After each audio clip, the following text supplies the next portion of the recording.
Em nome do Pai, do Filho e do Espírito Santo. Amém. Ave Maria, cheia de graça, o Senhor é convosco. Bendita sois vós entre as mulheres. Bendito é o fruto do vosso ventre, Jesus.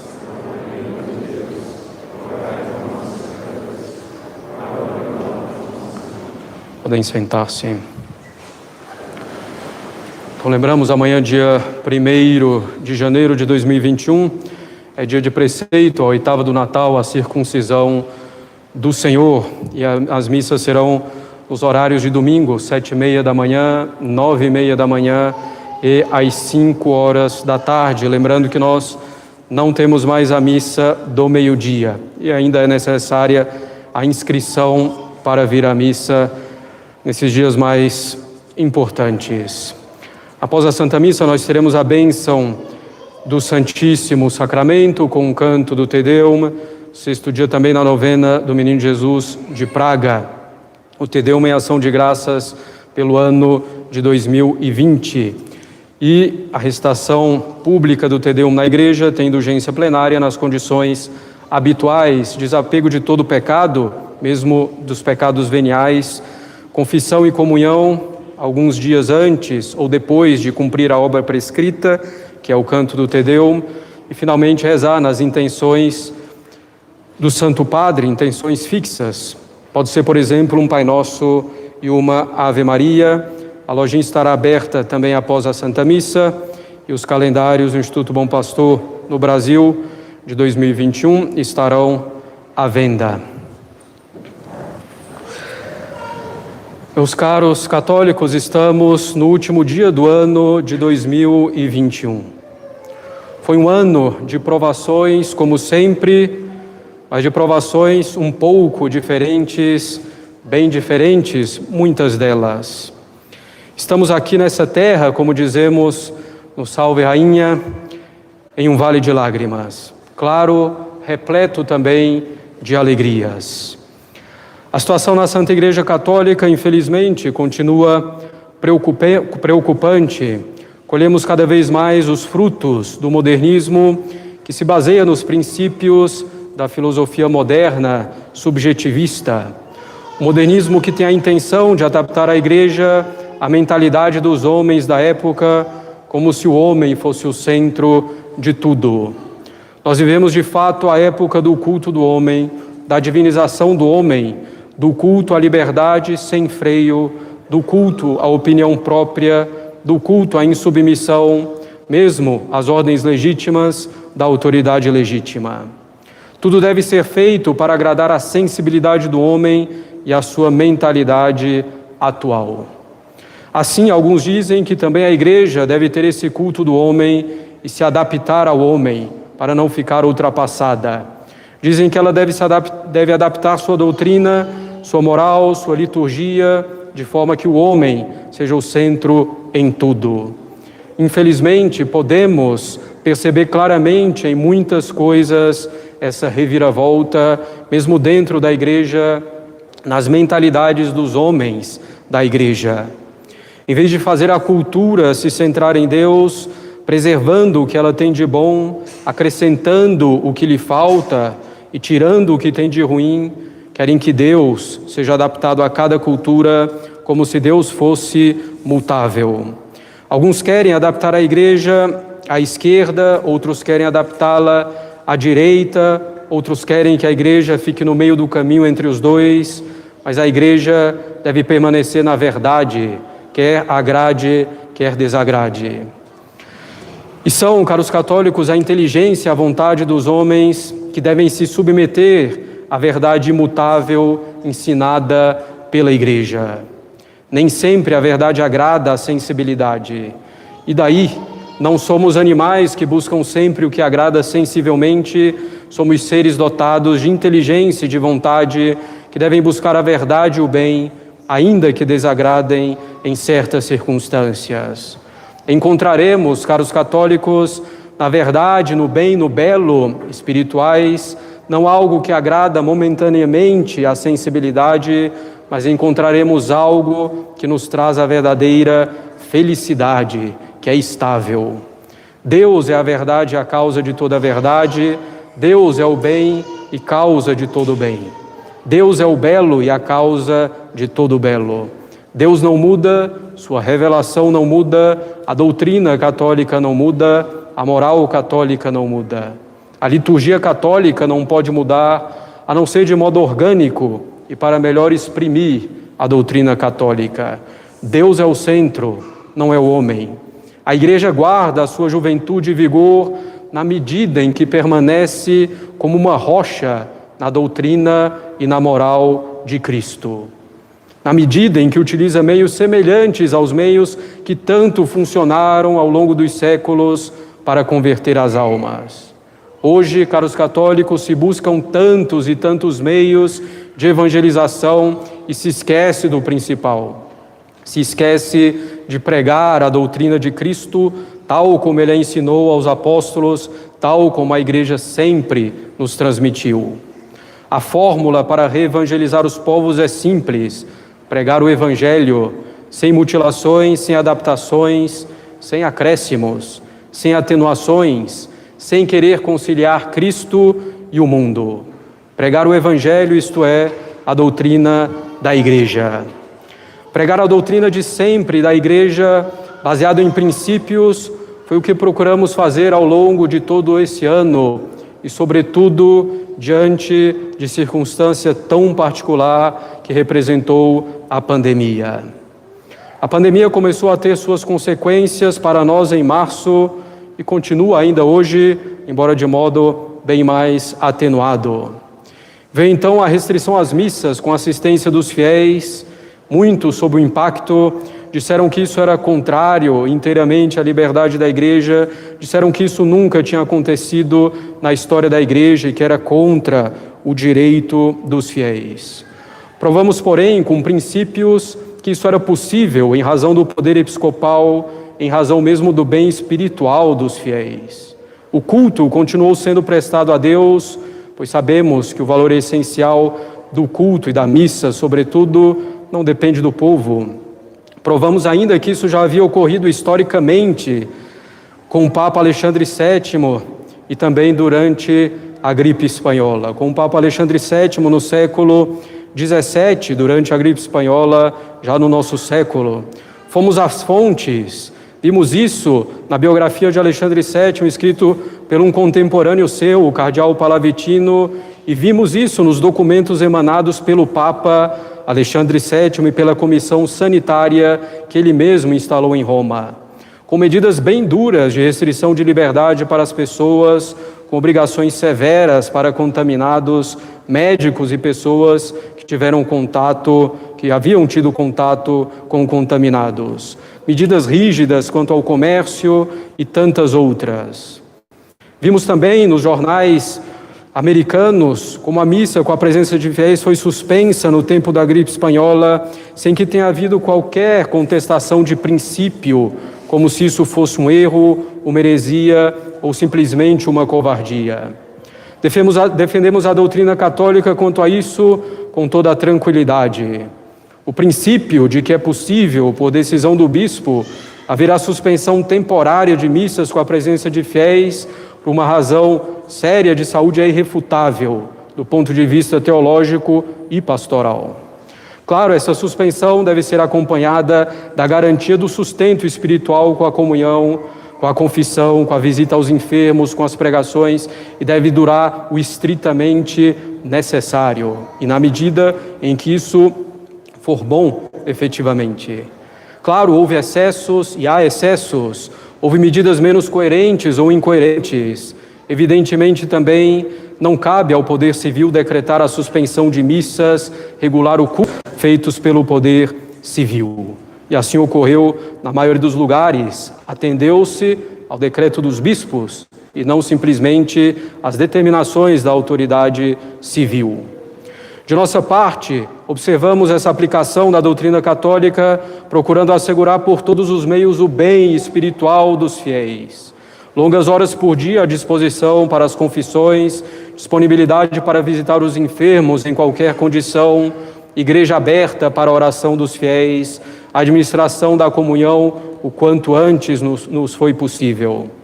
E o quanto antes também voltamos, com o respaldo da autoridade eclesiástica, às missas com a presença dos fiéis, pouquíssimos no início, mas que consolação para nós padres e para os senhores. Procuramos também multiplicar as formações, conferências e cursos. Graças a Deus, tivemos pouquíssimas baixas espirituais em nosso apostolado. Algumas almas ficaram pelo caminho, como em todo ano, infelizmente, há almas que ficam pelo caminho. Voltem, caras almas, voltem para Cristo, voltem para uma vida católica fervorosa. Tivemos baixas e outros que esfriaram. Outros, porém, tiraram proveito, aprofundaram a vida de oração, valorizaram ainda mais os sacramentos, reconhecendo também a gratuidade completa deles. Quantos se conformaram com a vontade de Deus, sabendo que em uma situação assim Deus dá todas as graças, suprindo as graças da missa ou aplicando-as àqueles que se uniam à missa como podiam em sua casa. Deus supre dando as graças do sacramento da comunhão pelo desejo sincero de receber o sacramento da comunhão, na comunhão assim chamada espiritual. Quantas almas no sofrimento, pensando na morte, se voltaram mais para Deus. Inúmeras almas que já estavam no apostolado e outras tantas que aqui chegaram, assim se portaram. Chegaram almas, chegaram famílias ao nosso apostolado no tempo da pandemia, que sejam bem-vindas. Aqui, dentro de nossa fraqueza, procuramos caminhar juntos para o céu. Nós, os padres, procuramos na nossa miséria fazer o melhor que podemos pela alma de vocês. Mas precisamos também das orações de todos vocês. Nos mantivemos firmes também, caros católicos, nessa polêmica mais recente sobre a questão da vacina. Não descemos até agora em um plano mais prático, mas demos os princípios quanto à moralidade da recepção de uma vacina desenvolvida com uso de linhagem de células oriundas de aborto. E como é possível recebê-la por ser o que chamamos de cooperação material imediata, se tivermos, claro, reta intenção, com uma ação boa e indiferente, que é o caso da recepção de uma vacina, tendo causa proporcionalmente grave e não tendo outro meio eficaz de tratamento. Não repetirei aqui a orientação dada, destaquemos, porém, que o fato de alguém não entender o princípio e a sua aplicação a esse caso tão delicado e doloroso não impede que a verdade seja essa. A cultura da morte continua, infelizmente, sua marcha, em particular com a muito recente aprovação do aborto na Argentina, que coloca o Brasil ainda mais sob pressão para também aprová-lo. Mas também com decisões de nossas cortes a favor do aborto e da ideologia do gênero, por exemplo. Façamos, caros católicos, o que podemos de modo ordenado e dentro sempre dos princípios católicos, contra o aborto, contra essa cultura de morte em geral reinante. Foi o ano em que continuamos a apontar 3 erros em voga entre os católicos mais sérios. E insistimos enquanto eles persistirem também. O primeiro erro é, de algum modo, colocar a política à frente da religião católica verdadeira. É erro que se comete tanto à esquerda quanto à direita, a esquerda com a teologia da libertação, por exemplo, a direita cedendo a um movimento conservador com princípios tão errôneos, ou se juntando sem critério para combater um inimigo supostamente comum. Lembremos-nos sempre do que dizia o cardeal Pi, grande defensor da realeza social de nosso Senhor Jesus Cristo no século XIX. Ele afirmava que a questão social será resolvida pela questão religiosa, e a questão religiosa diz respeito, sobretudo, à questão do culto. Espero que muitos já tenham aprendido de cor isso. Podemos acrescentar a questão do culto, diz respeito, sobretudo, à questão da missa. Dentro dessa questão toda, apontamos os graves erros do conservadorismo que se desenvolve no Brasil e no mundo, às vezes com uma capa de catolicismo. Uma direita eivada de liberalismo já condenado pela Igreja, mesmo liberalismo econômico. Um conservadorismo muitas vezes com um fundo esotérico, um conservadorismo às vezes próximo da maçonaria, elogioso dessas sociedades secretas, inimigas juradas da Igreja. Um conservadorismo que dissemina sutilmente seus erros, às vezes com fachada de catolicismo, e que muitos católicos com olhos embaçados não percebem. Um conservadorismo que, sob pretexto de alta cultura e política, destrói uma verdadeira restauração de todas as coisas em Cristo. São Pio X diz que os inimigos da Igreja têm sobre os lábios o grito da cultura e de civilização, porque com esses nomes grandiosos podem mais facilmente esconder a malícia de seus intentos. Leão XIII menciona também o pretexto da cultura como desculpa para que os inimigos da Igreja disseminem seus erros. Hoje vemos com frequência esse grito da cultura se propagar em detrimento da doutrina de Cristo, camuflado sob capa de catolicismo, de conservadorismo, camuflado sob a capa, por exemplo, também da formação do imaginário. Espalha-se nesses meios conservadores também o erro gravíssimo do perennialismo, que afirma que todas as religiões são a expressão de uma única tradição, a que chamam de tradição perene, sabedoria perene ou filosofia perene, que nada tem a ver com a filosofia aristotélico-tomista. Como se a religião católica não fosse a única verdadeira e como se não estivesse em contradição com as outras religiões. Um conservadorismo que se baseia em autores, se fundamentam em filosofias modernas, revolucionárias, muitas vezes, e que propagam a revolução de um modo light, como fizeram, por exemplo, na Revolução Inglesa. Esse conservadorismo que surge tem, nas suas variadas vertentes, alguns desses erros. Direita, esquerda e centro sempre se uniram contra a Igreja na política moderna. Cavour, político anticatólico do século XIX, dizia que a política anticatólica é de fato o único valor que congrega grupos políticos extremamente heterogêneos, grupos monárquicos, republicanos e socialistas, liberais de direita e de esquerda, maçons, nacionais e internacionais, globalistas e antiglobalistas, a inimigos da Igreja, caros católicos, em todos esses âmbitos. Monarquistas, republicanos, socialistas, globalistas, nacionalistas, maçons, mesmo antimaçons, a inimigos da Igreja que se dizem católicos e não são poucos. Monsenhor João, elogiado por São Pio X, dizia que as coisas iriam melhorar quando os católicos não mais recuassem de suas convicções, quando os católicos retomassem a coragem mediante a prática das virtudes, quando retomassem a via do sacrifício para seguir o Messias pobre e sofredor, quando parassem de mendigar a salvação à direita e à esquerda, e finalmente quando formassem o partido de Deus de que falava o Papa, partido de Deus que não é, evidentemente, em primeiro lugar, um partido político. Como diz o padre Lemoine, primeiro e melhor biógrafo de Dom Bosco, o demônio não se converte e não se apaga se ele é introduzido em casa, por uma falsa doutrina, ainda que mínima. Ele trará consigo a traição e a morte. Foi o erro, por exemplo, do rei Carlos Alberto de Itália, que quis utilizar os liberais como meio para fazer a Itália livre e que para nela florescesse a religião. É o erro de tantos e tantos católicos atualmente querer supostamente tirar proveito dos liberais. Terminou o rei Carlos Alberto engolido pelo liberalismo. Cooperar e favorecer o erro em vista de um bem não vai resolver nada. O segundo erro é o erro do aparicionismo, que é o apego a aparições que não são devidamente aprovadas pela Igreja, ou o apego desordenado, mesmo aquelas aprovadas pela Igreja, baseando toda a vida espiritual em aparições, muitas vezes com interpretações puramente pessoais dessas aparições. O terceiro erro é o culto de personalidade, que consiste em tornar uma pessoa a referência única para a solução de todos os problemas, em substituição à Igreja, à hierarquia, e ter uma reverência desordenada a essa pessoa. Muitas vezes isso vem aliado ao fato de impedir vocações sacerdotais e religiosas de florescerem e famílias católicas de se formarem.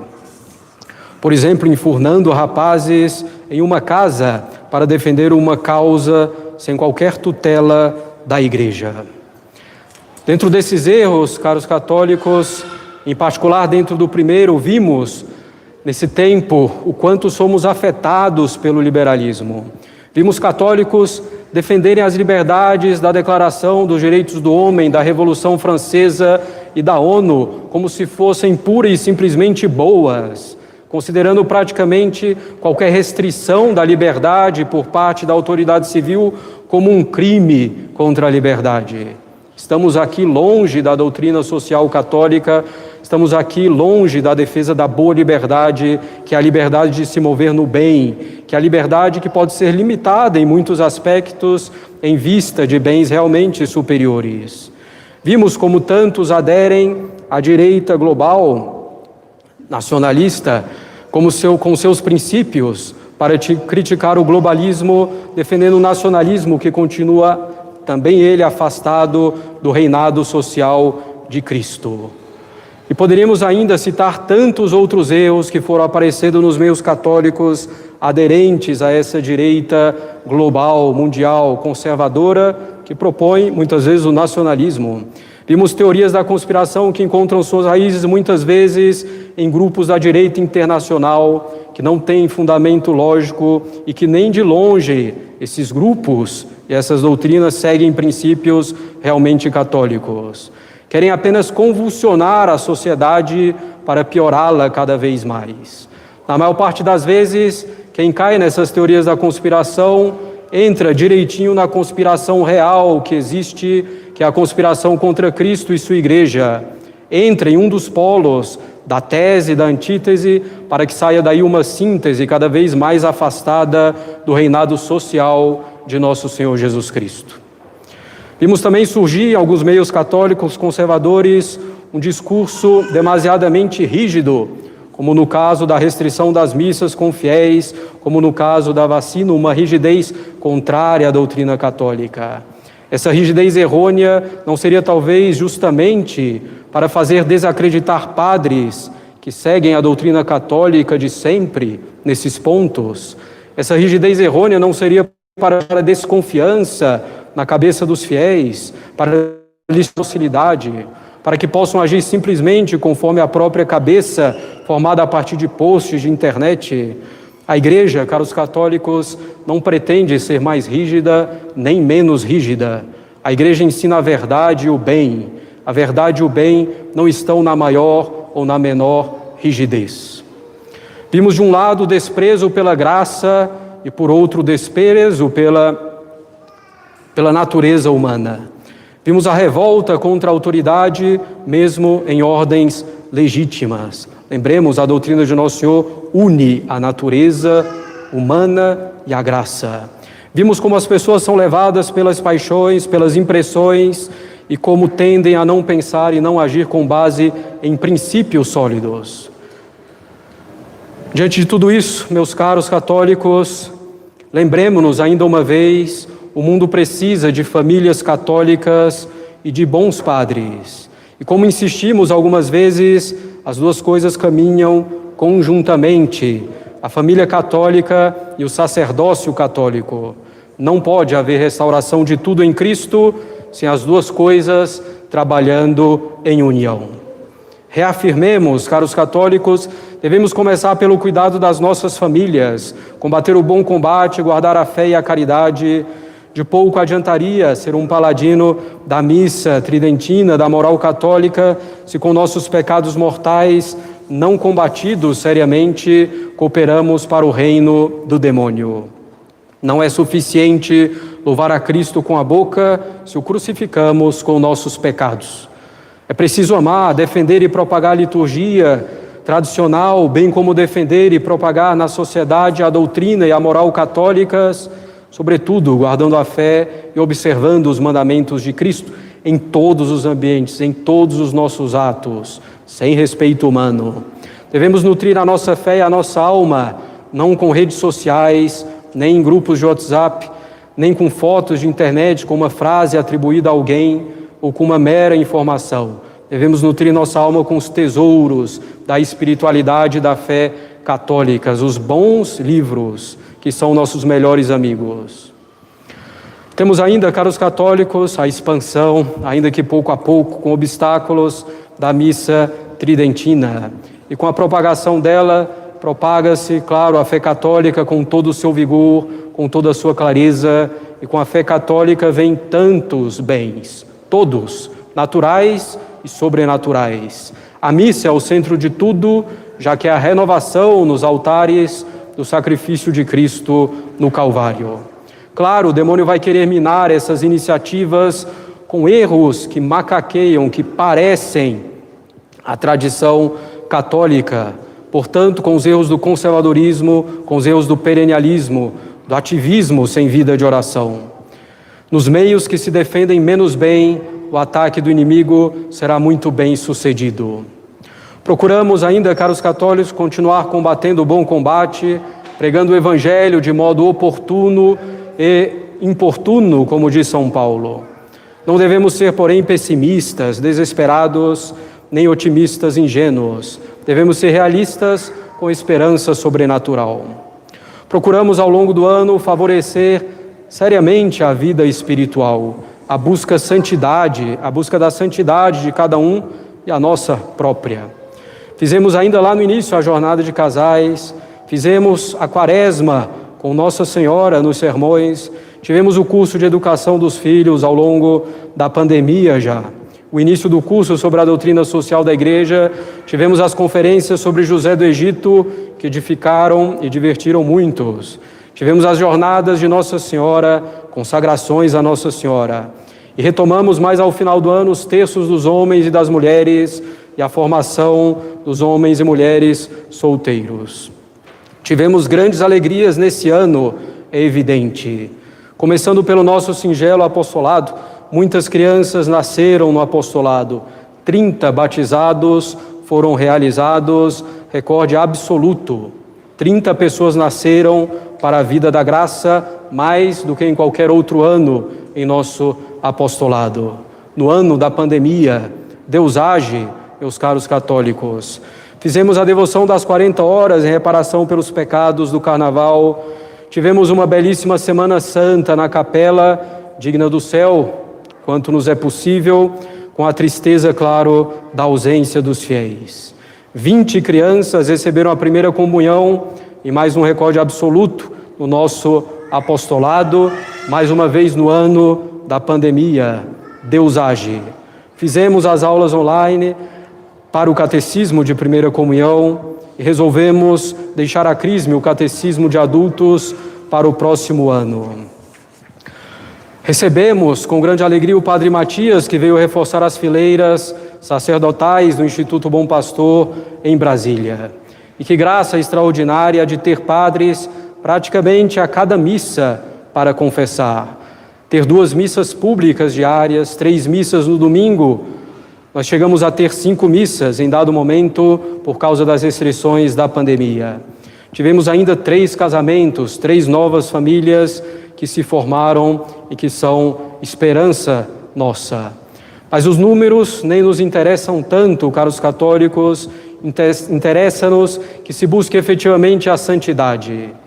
Não tivemos as ordenações do Instituto, que ocorreriam aqui em Brasília, também por causa da pandemia que impediu isso. Mas tivemos a casa de formação preparatória para o seminário, transformada em ano de espiritualidade do seminário. Isso provisoriamente, também em razão da pandemia. A providência tem agido. Tivemos a partida do nosso antigo cardeal arcebispo, Dom Sérgio, que sempre nos ajudou muitíssimo. Deus lhe pague, Dom Sérgio, de coração, toda a caridade para conosco, do início ao fim.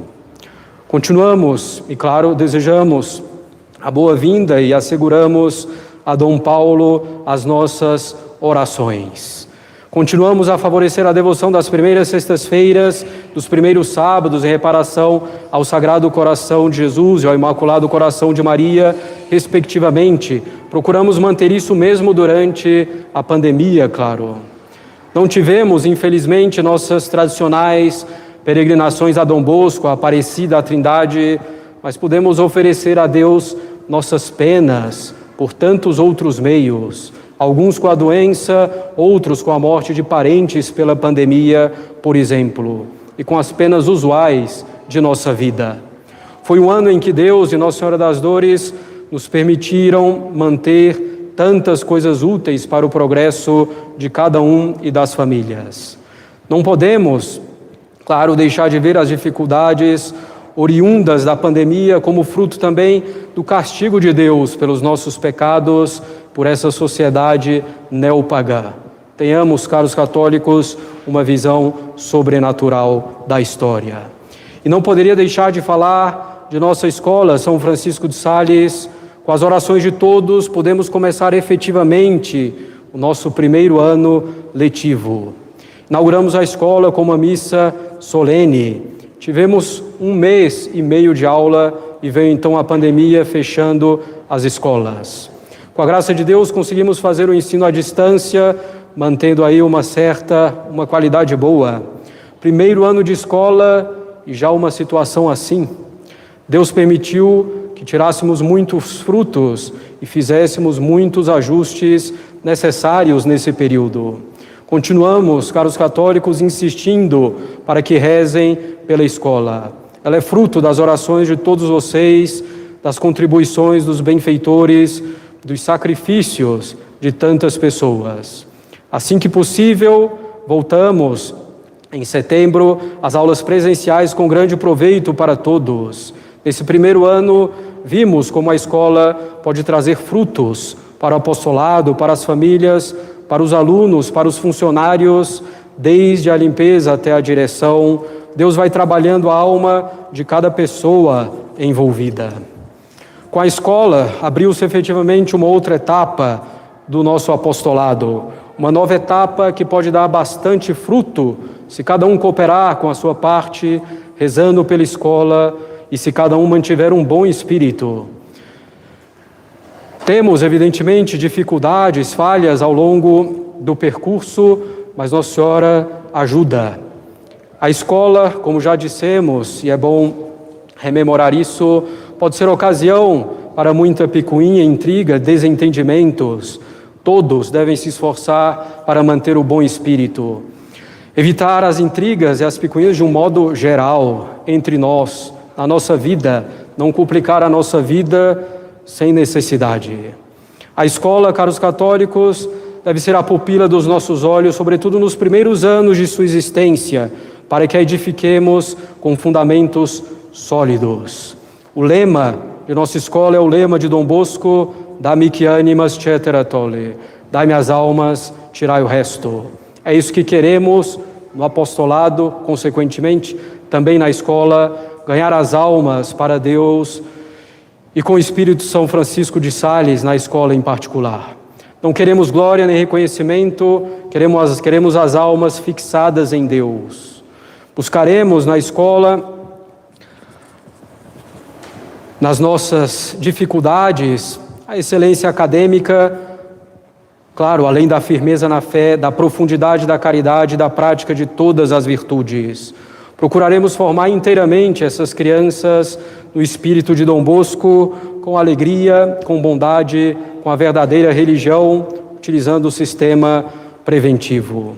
Essa escola, como todo o apostolado, está inteiramente nas mãos de Nossa Senhora.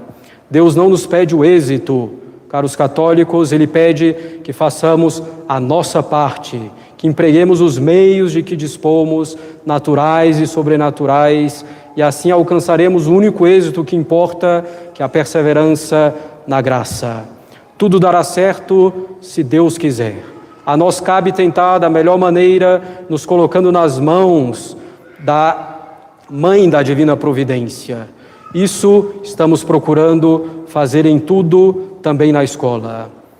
E hoje, caros católicos, último dia do ano, recebemos então a notícia do credenciamento da escola junto aos órgãos do governo.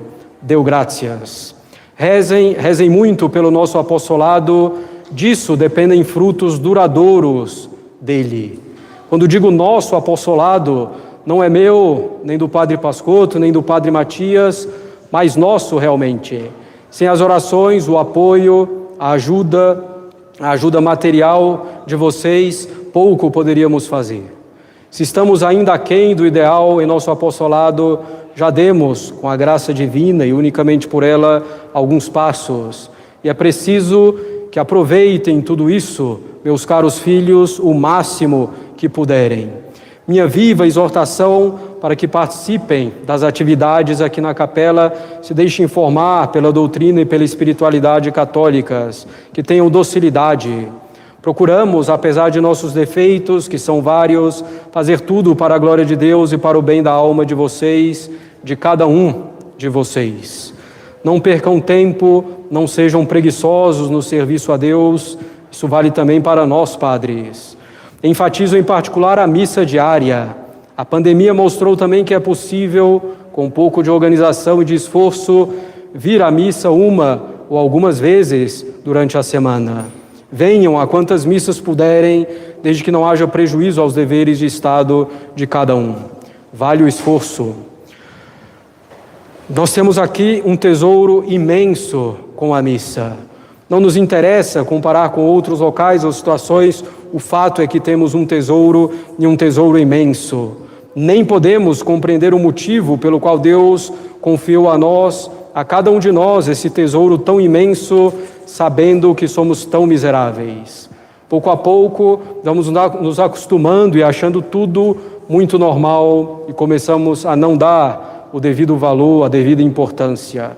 Teremos que responder, caros católicos, a tão grande dom, a tão grande graça. Que alegria receber tanto de Deus e que alegria poder dar tanto a Deus em nossa vida. Não nos percamos em coisas mesquinhas, pífias, em rusgas, invejas, vaidades, orgulho. Amemo-nos, amemo-nos, amemo-nos com sinceridade, com retidão. Rezemos pelo bem uns dos outros, desejemos o bem uns para os outros, façamos o bem uns para os outros. Deus vai nos cobrar, claro, cada graça que Ele deu com tanta generosidade. E aqui em nosso apostolado, caros católicos, temos, evidentemente, todos os tipos de alma, e aqui, essa parte final da nossa retrospectiva, que é um exame de consciência.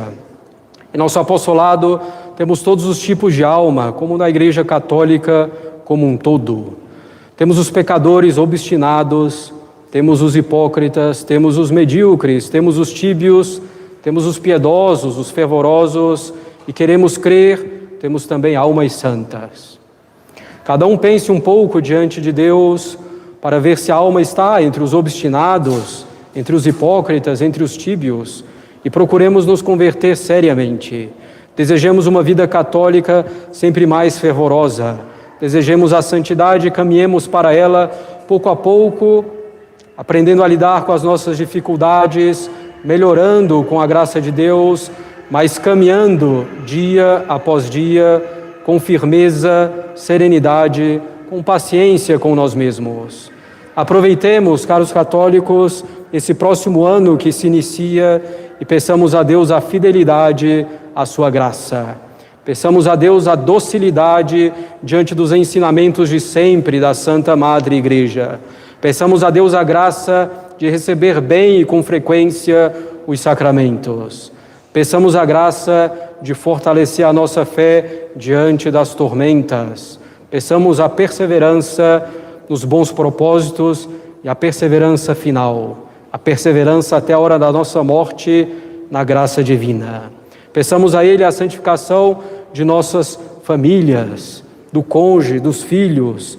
Peçamos a Ele, com toda a força da nossa alma, a graça de sermos verdadeiramente santos.